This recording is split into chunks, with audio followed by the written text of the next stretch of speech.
Hey gardening friends, I'm back over at my rental house and just wanted to show you some things that I've gotten done today.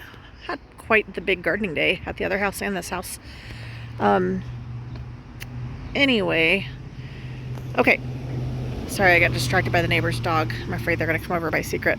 So right here, this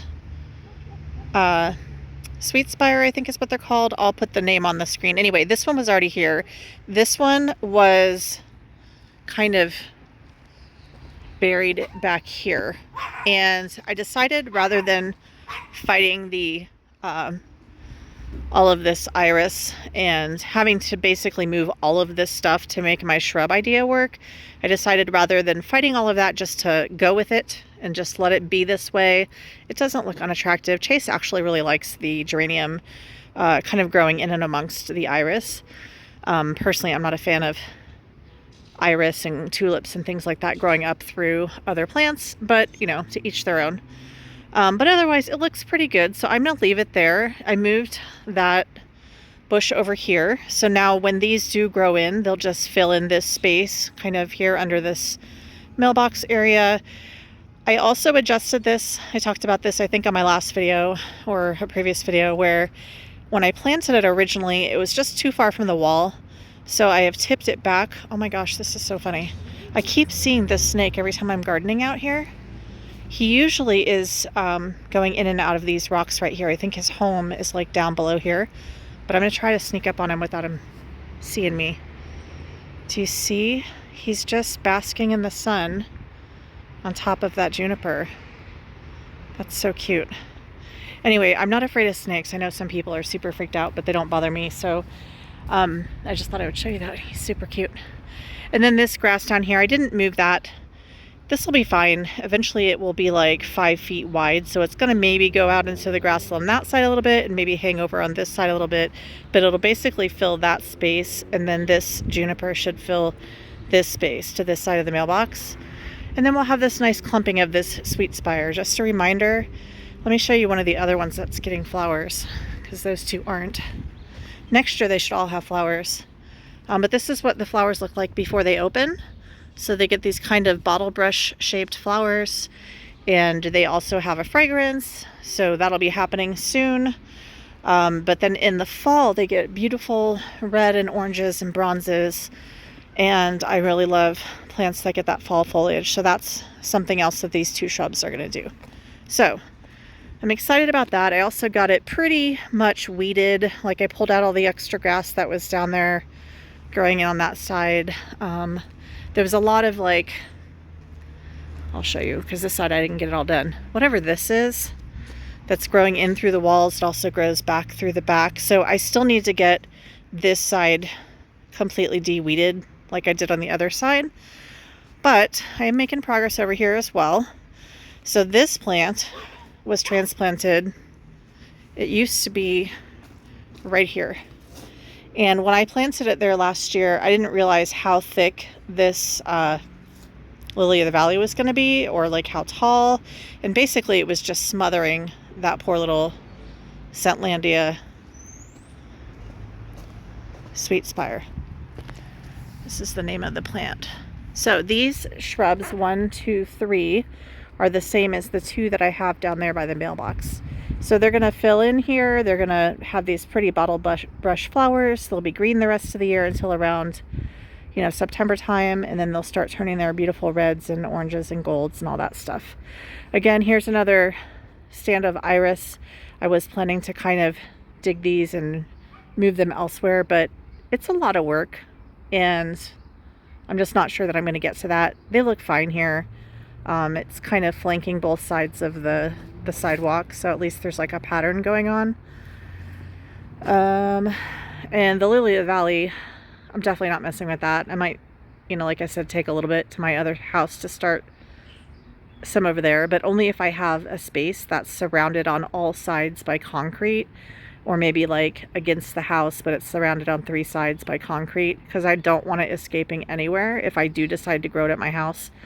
And another thing is, although it's kind of cool, the flowers barely stuck up above the foliage, and they didn't last very long. So I just don't get what all the fuss is about. But I do know they're kind of in high demand, because my plant group, people went crazy when somebody was offering, you know, like, hey, come dig up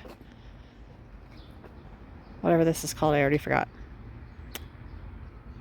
I'll put the name on the screen. Anyway, when somebody was like, hey, I've got some, oh, lily of the valley. They were like, I've got free lily of the valley. If you want to come dig it up, it's yours.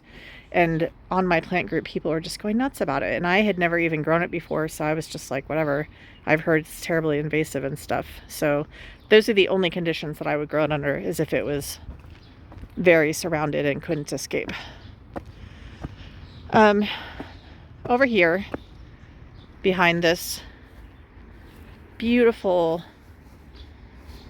wine and roses, what is it called? Wine and Roses Weigela. I love this shrub so much. I bought it for this house. I was planning on donating it to this house. I still might, but I have to be honest with you, I might take it with me when I leave, because I really like it. There's another kind of Weigela that has a variegated foliage, and I don't like that one nearly as much. And so I've kind of always stayed away from Weigela. But now that I've seen this one in person, and I really like that green with the reddish foliage like that. So, and the flowers were really pretty. They're kind of past their prime, but they were really pretty when they were blooming. So anyway, then around that, these are some ferns that I bought on clearance at Lowe's. Not the big ones. The big ones in the back are the ostrich ferns that my next door neighbor keeps giving me. He said, every time you see one growing out of the lawn, come and dig it up. So that's what I've been doing, and I'm adding to that group. And I also have some at my other house. But anyway, all these other ferns that you see around here, I got on clearance from Lowe's, and I'm trying to basically stock up, and I'll take those with me when I move, because all of the ferns in my other yard pretty much died, sadly, because we had that long stretch of drought. Secret's gonna keep barking at the neighbors. Annoying. At my other house, we had that long stretch of drought with no water, so all my ferns pretty much have died, and I'm just starting over. You don't have to give her any bones. She's got plenty. She's gonna come and say hi. These, what are they called? I'll put the name on the screen. I noticed they started turning kind of orange when I planted them, and I looked it up, and it said it could be sun stress. It could also be the temperatures, which we did get a cold snap right after I planted those. But I'm also wondering if it's because of whatever was sprayed. I know this whole bed used to get sprayed before I moved in, and a lot of the plants that I planted down here all kind of tried to die right after I planted them last year when I first moved in here. And I had never planted down here before. This is the first time I planted on this end, because I literally dug out some of the grass to put them there. So I wasn't expecting that, but maybe it might have something to do with that too. Everything else, though, is looking pretty good.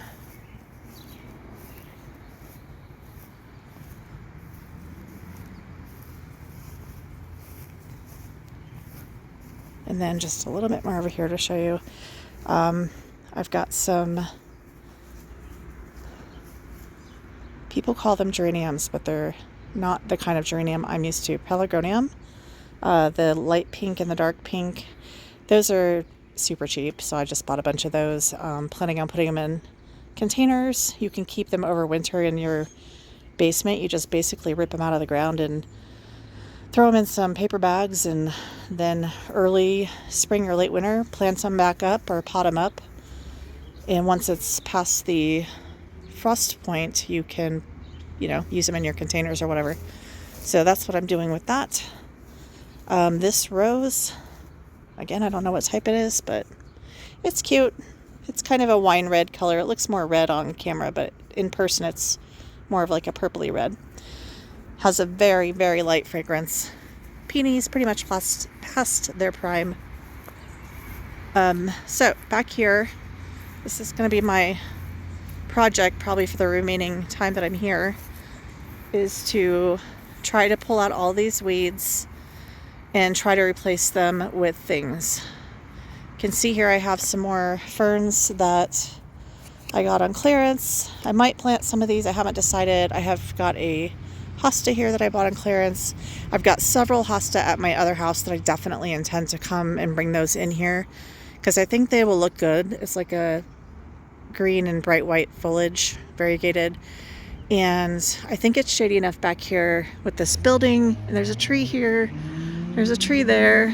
There's a tree there. I mean, this is south. So this area, I would say, doesn't get direct sun for more than, an hour or two probably a day. So I think it'll be okay for hostas, ferns, that sort of thing. And then the other thing I want to do is bring over one or two of my paniculata hydrangeas and put them here in this corner. It doesn't grow grass right there, and I just think that it'll add something really pretty to this corner. So the big project though is to get all of that weeding done and get something planted there. Other stuff I need to do, I need to come through and just cut all of these suckers that are along the lilac bushes, along this, I think it's a maple tree. Probably, well, there's obviously some gigantic weeds I need to take care of. So aside from that though, I got the lawn cut and everything is looking better for the most part. All right, that gets you caught up on the rental house. Talk to you guys next time.